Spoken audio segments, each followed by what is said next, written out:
Shocking footage shows the moment a knifeman tried to kick his way into a house before stabbing his daughter's father-in-law to death or a row over wedding gifts.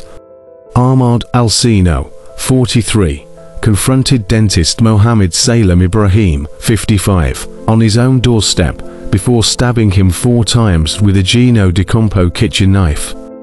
Alsino and Mr Ibrahim had fallen out following a family wedding, in an argument over gold jewellery given to their children as gifts.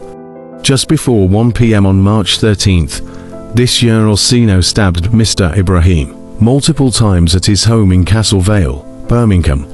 He also went on to slash his daughter's husband Ahmad Ibrahim, who was left with serious injuries but survived the attack.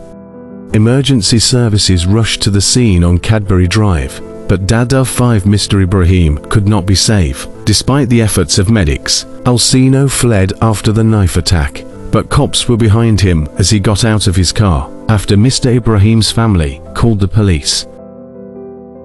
Dramatic footage shows police tracking the vehicle's movements across the city before he was arrested by armed officers outside his home in Northfield.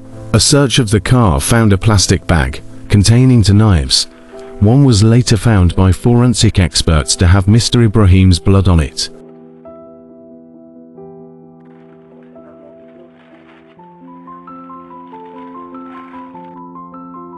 Alsino was previously found guilty of murder, attempted murder and possession of a knife following a 3-week trial. Birmingham Crown Court. That week he was jailed for life and ordered to serve a minimum of 26 years after being sentenced at the same court.